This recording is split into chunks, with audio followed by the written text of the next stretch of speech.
moms who are present today.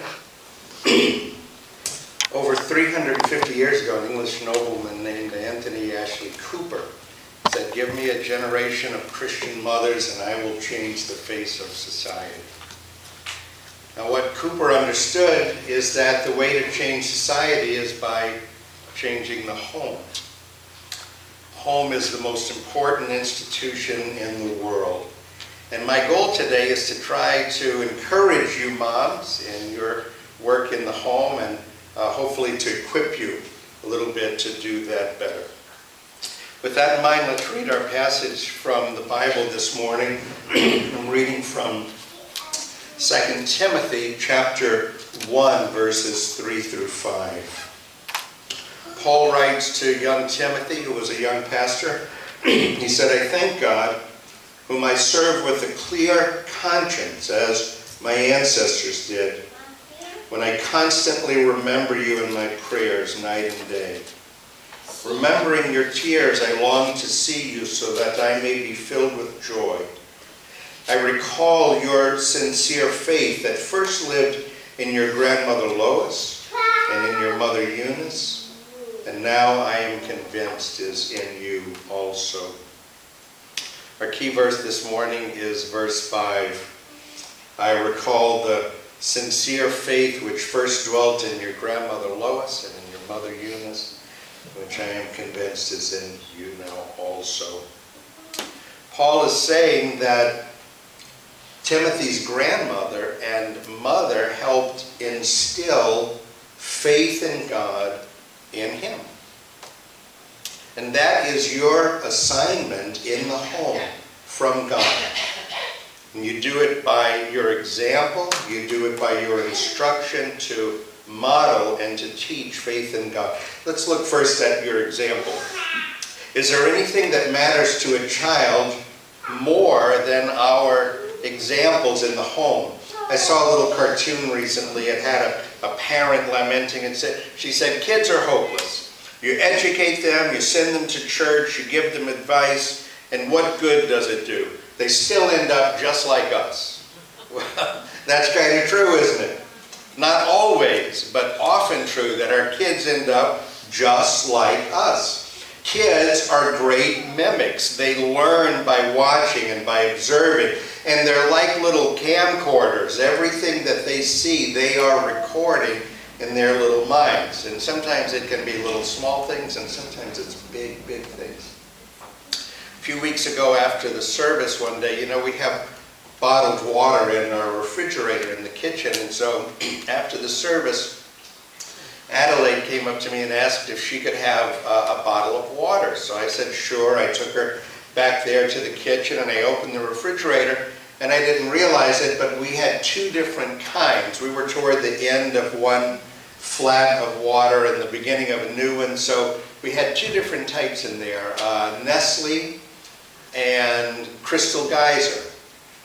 So I let her choose. I let her look at them and pick out which one she wanted. And she looked at them and she pointed to the Crystal Geyser and she said, "That's the one my mom always picks. So I'll take that one." Yep. You never know what children are watching and observing and learning from your example. So I would ask you today, moms, let's start there. How's your example? You are influencing your children. For good or for bad is to be determined, but there's no question all of us are putting our example before our children and they learn from them. But as parents, we also influence our children through our instruction, the things that we say. I've heard it said that religion is more caught than taught. And I think at best that is a half-truth. I think religion is both caught and taught. It's not either or, it's both and. Children learn from our example, but they also learn from the things that we say. Now, you may not think of yourself as a teacher, moms, but you are. In fact, you are the first teacher that your child ever has. And the probability is that throughout your child's life, you will be the most important teacher that they ever had. Look at our example here, the passage we read this morning from 2 Timothy. Now remember, we're going back 2,000 years. Timothy lived at a time, and more importantly, his mother and grandmother lived at a time when women were not allowed to even study outside the home, much less teach. Now, Timothy's dad was alive at this time. He was a pagan, not a Christian. We know this from the book of Acts, Acts chapter 16, which is the historical background of the New Testament.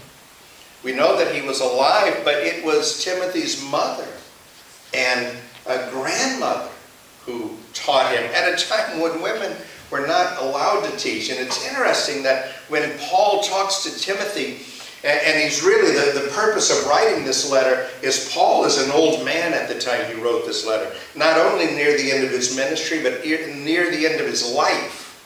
And he's concerned about who is going to carry his work forward to future generations.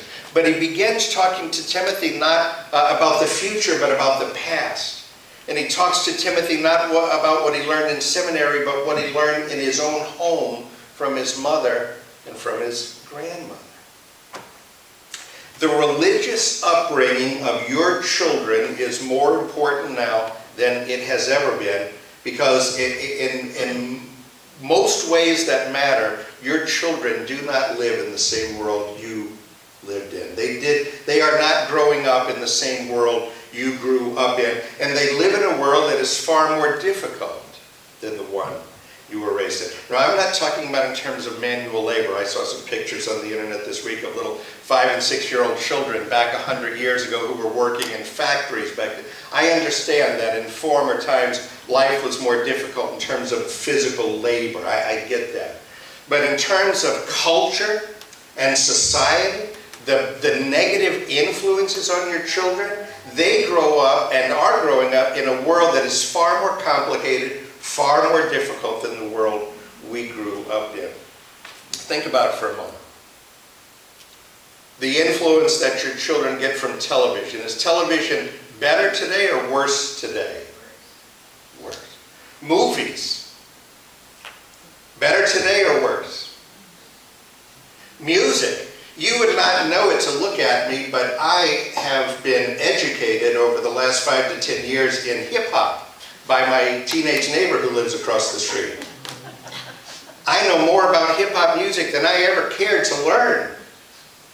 And so and he blares it out, you know, on loudspeakers that rattle the wall. I walk around my house half the time with my jaw hanging down at the vulgarity of the music, the obscenity, the misogyny. You talk about women hating this music, but that's the music your kids hear. When I was a child, and even more so for my parents' generation before me, what I learned in the home about right and wrong, good and bad, and so on, how boys are supposed to behave, how girls are supposed to behave, how good people are supposed to behave, all of what I learned in the home was reinforced almost every place I went. The teachers in school believed just like my parents and taught just like my parents did. The things I saw on television reinforced the message I heard at home. The movies I saw, the music I listened to, all of it reinforced the message that I received at home. And so parenting was easier in the sense that everything my parents wanted me to learn about how to be a good person was reinforced everywhere I went. I think I've told you the story once. I was 12 or 13 years old, and some of us boys got together. One of them had snuck a cigarette from his dad, and we were outside, you know, and passing that little cigarette around, everybody taking a puff. And the neighbor lady, who knew my parents well, she stuck her head out the window and she said, "I see every one of you, and every one of you I'm telling your mothers this afternoon." Busted. Chances are now that the neighbor you live next to is a crack dealer and doesn't care if you're smoking cigarettes or worse. the message you're trying to teach your children likely is not being reinforced at school. It is certainly not being reinforced on television and in the movies and through music. And so the way you counter that is by making the religious upbringing of your children a priority. It is not something you can do haphazardly. It is not something that you can do when it is convenient. It must be your priority. Now, what we did when our children we tried to create an atmosphere in the home where faith in God and a Christian lifestyle was just seen as normal life. We didn't sit our children down and say, okay, now we're going to instruct you religiously. We taught our children around the dinner table. And we had long, lingering meals in our home. Mary and I never got in a hurry when we sat down to eat with the children. No TV.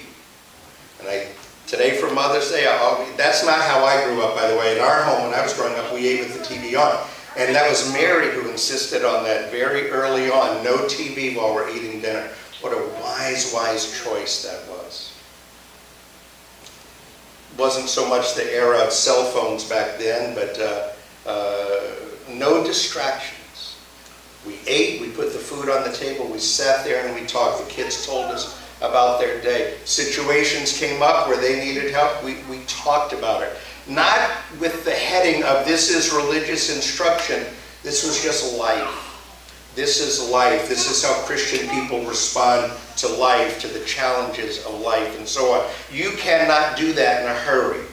You cannot do that when you can't wait to get up from the dinner table to go do something else. It just takes time. However you do it, it just takes time.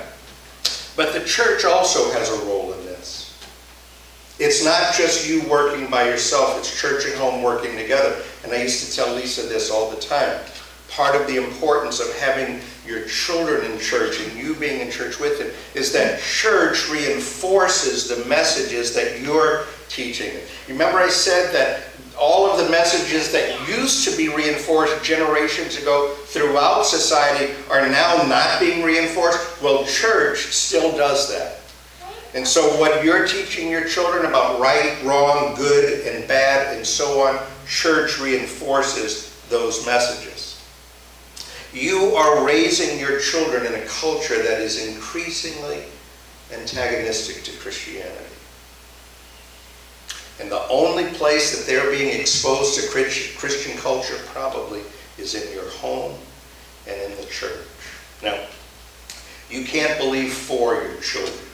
I'm not saying that. I'm not saying that you can take your faith and put it in them. Paul tells Timothy in verse 5, the faith that was in your grandmother and mother, I am sure that it now dwells in you. But what you can do is teach them. And what you can do is model the example for them so that you will help pass on your faith from one generation to the next. Now, before I close, I want to say something just real quickly about the example of Lois and Eunice. It's in verse 5 again. Look at what he said. I am reminded of the sincere faith which first lived in your grandmother Lois and in your mother Eunice. I want you to notice what Paul didn't say about their faith. He doesn't say, I am reminded of the perfect faith that was in Lois and Eunice. He doesn't say that they had perfect faith. He doesn't say that they were perfect mothers. He doesn't say that they never made mistakes. He just says that their faith was sincere. That word that Paul uses there, that is translated in some of your translations about faith that dwells in you or lives in you. It means to inhabit. It is genuine. I doubt if there is a mother in this room this morning who is entirely satisfied with the job you've done as a mother. I doubt if there's a mother in this room this morning who thinks that you are a good mother. Your faith doesn't have to be perfect for God to bless it. Your example doesn't have to be perfect for God to bless it. God does a miraculous thing in our homes. He takes the instruction of imperfect parents and he uses it to bless their children.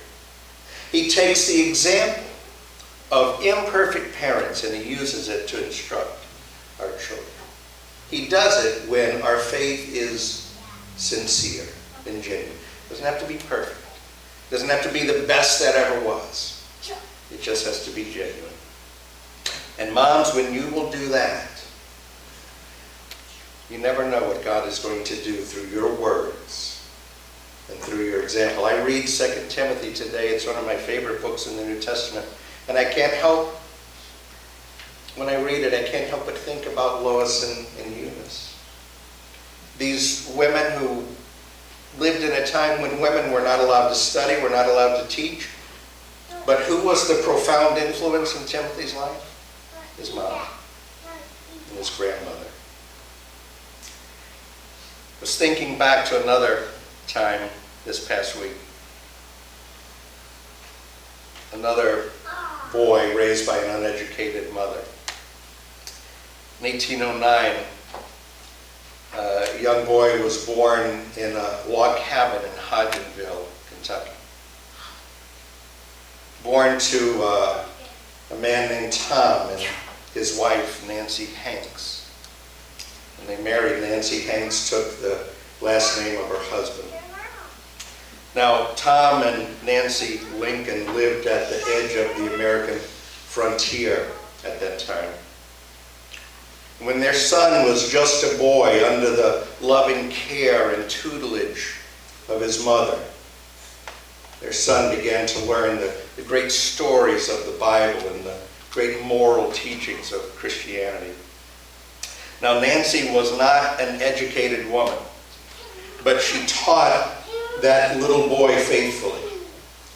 And though they lived in abject poverty, her son would later say of her that no man is poor who had a godly mother.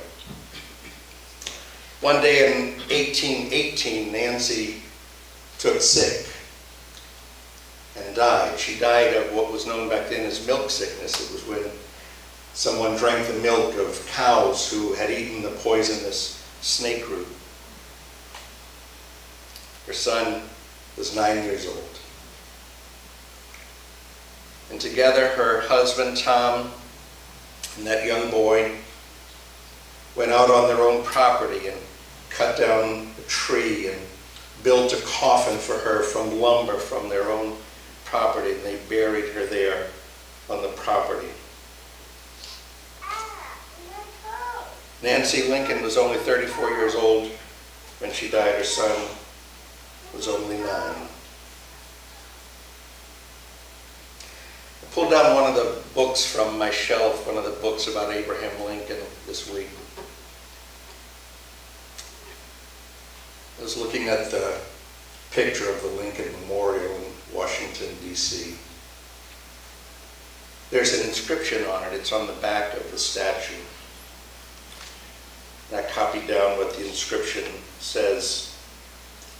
It says, "In this temple, as in the hearts of the people for whom he saved the Union, the memory of Abraham Lincoln is enshrined forever." I read that and I thought back to that little cabin on the edge of the American frontier. And an uneducated woman who took the time each day to teach her son about God, and about the great moral teachings of our faith. Then I remembered what Lincoln said as a grown man, that all I am or ever hope to be I owe to my angel mother. Moms, you never know. Who would have dreamed that that little boy raised by that uneducated woman would grow up to become one of the greatest men who ever lived? Just be faithful in your home. Take the time that you need to take. Teach through your words. Demonstrate through your example. And God will bless what you do. Let's pray. Lord, we thank you today for godly mothers who, though imperfect, have done their best to teach right from wrong and to show it by the way they live. We thank you for them today and pray your blessings upon each mother here today. We pray all of this in Jesus' name. All right, I'm so glad